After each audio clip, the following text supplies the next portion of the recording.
미국은 9.11 사건 당시 테러리스트를 돕거나 보호하는 나라는 원시 시대로 돌아갈 것이라고 했습니다. 북한도 오해를 받을까봐 사건 발생 즉시 본인들이 아니고 테러범 잡는 데 협력하겠다고 하면서 테러범을 비난하는 성명을 북한답지 않게 바로 냈고, 각종 테러 단체들도 자기네가 안 했고 쟤네가 한 것 같다고 정보를 주면서 두려워하는 모습을 보이기도 했습니다. 물리적 군사적 충돌 이외에 미국이 또 자기들을 건들면 무조건 극대노, 분노하는 두 가지가 있습니다. 바로 원유와 달러입니다. 간단하게 이야기하면 미국 달러 세계의 정상에서 다편에 나왔던 페트로 달러 때문인데요. 페트로 달러를 건드리는 나라들은 미국의 패권에 도전하는 것으로 받아들이며 자비 없는 보복을 당했습니다. 이로 인해 큰 화를 입은 나라들이 제법 있는데요. 한번 살펴보시죠. 냠냠냠냠냠냠냠냠 지식 냠냠. 페트로 달러란 원유 거래를 할 때 미국 달러를 사용하는 것을 말합니다. 1974년에 미국과 사우디의 협정을 시작으로 이후 다른 중동 국가들도 페트로 달러 시스템에 참여하게 되었습니다. 간단히 말해서 국제사회에서 원유는 미국 달러로만 결제한다는 것이고, 이로 인해 미국 달러가 기축통화이자 안전자산으로 국제통화시장의 기준이 되었습니다. 이후에 어쨌든 미국의 금융적, 경제적 이익을 위해 유지되고 있습니다. 하지만 이라크, 이란, 리비아, 베네수엘라 등이 페트로 달러 시스템을 반대하거나 거부하였고, 미국은 적으로 간주, 무자비한 보복을 하곤 했습니다.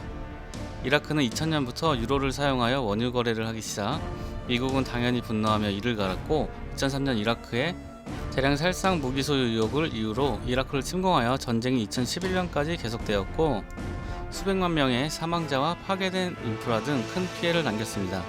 미국이 이라크의 민주화와 인권을 위해 침공했다고 주장하지만, 대부분 미국이 이라크의 석유 자원과 달러 등을 비롯한 지역적 영향력을 확보하기 위해 침공했다고 비판하며 미국의 점령이라고 표현하기도 합니다. 이란도 2007년부터 유로, 엔화 등의 다른 통화를 사용해 원유 거래를 하였고, 미국은 이란의 핵 개발 의혹을 이유로 이란에 대한 경제 제재와 외교 압력을 가했고, 이란산 원유 수입 금지를 때려버렸습니다. 리비아 역시 2009년 카다피 대통령이 아프리카 통합 통화인 골드 디나르를 제안하였고, 2011년 미국은 리비아의 인권 침해를 이유로 공습을 시작하였습니다. 카다피 대통령은 반군에게 살해되었고, 리비아는 내전과 혼란에 빠졌습니다. 그리고 불과 반세기 전만 해도 국내 총 생산인 GDP가 세계 4위에 달하며 경제대국 반열에 올랐던 베네수엘라가 미국의 강력한 제재에 1940년대 경제 수준으로 추락해버렸습니다.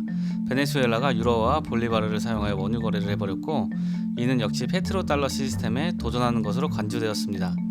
미국은 베네수엘라의 사회주의 정책과 인권 침해를 비난하면서 경제 제재와 외교 압력을 가하는데요. 전체 수출의 90% 이상을 석유가 차지할 만큼 베네수엘라에게 석유는 엄청 중요한 부분이었는데요. 이 부분을 아예 끊어버립니다. 베네수엘라의 정권을 비민주적이고 독재적이라고 비난하면서 베네수엘라산 원유 수입을 금지하고 미국 은행에 예치된 수억 달러 규모의 베네수엘라 자금과 자산을 동결시켜버렸습니다. 베네수엘라 국영 석유 회사이자 생산에서 수출까지 담당하는 PDVSA와 모든 거래 및 협력을 아예 금지하고, 미국 회사들도 베네수엘라에서 철수시켜버립니다. 특히나 미국 회사 쉐브론은 베네수엘라의 석유 산업에 오랫동안 참여해 왔었는데요. 쉐브론은 1920년대부터 베네수엘라에서 석유를 개발하고 있으며 베네수엘라의 주요 석유 공사인 PDVSA와 합작사를 운영 중이었습니다. 그런데 이 쉐브론도 베네수엘라에서 발을 빼버린 거죠. 또한 베네수엘라의 원유는 희석제를 수입해서 섞어서 제조해야 하는데, 미국의 제재로 인해서 희석제를 제대로 수입하지 못하게 되었고, 석유 생산시설 유지 보수도 제대로 못하게 되면서 시설 가동률이 10% 수준으로 하락하기도 했습니다. 이러면서 석유 수출 역시 과거 7, 80년 사이 최저 수준으로 하락했습니다. 참고로 베네수엘라에서 기름은 리터당 1원도 안 했고 1달러로 5,000리터 구매가 가능했는데, 미국의 제재 이후 기름 부족 사태로 주유소에 2km 가까운 줄이 세워지기도 했습니다. 물론 미국의 분노 이외에도 베네수엘라는 무분별한 복지 정책과 부정선거, 정부의 비리 등으로 재정적인 문제를 이미 겪고 있었고, 엄청난 양의 화폐 발행, 인플레이션 문제 등도 있어서 힘든 시간을 보내고 있었는데, 미국이 불난집에 부채질을 한 거죠.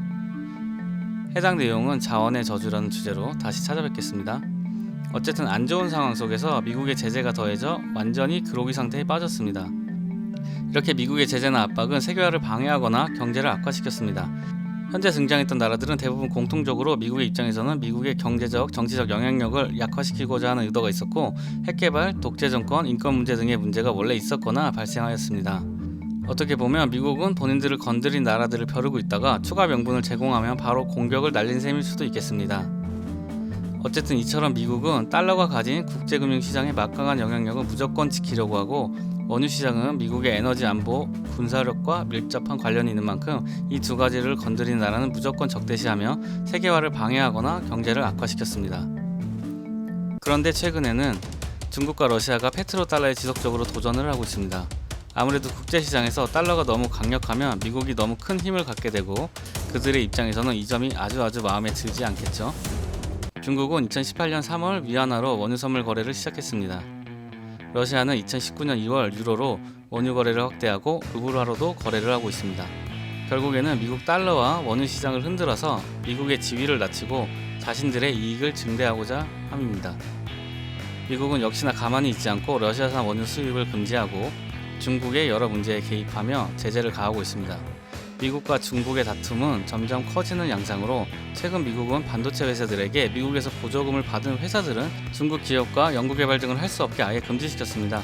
결국 미국은 중국에게 반도체나 AI 같은 최상급 기술들은 더 이상 개발하지 말고 글로벌 시장에서 공장 역할이나 하라는 듯한 모습입니다.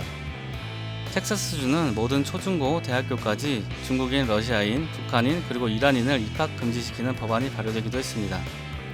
그런데 이러한 미국의 한 나라를 고립시키는 등의 정책이 지속되고 그 나라들이 점점 늘어나자 그 나라들이 모여서 연합을 강화하고 있습니다.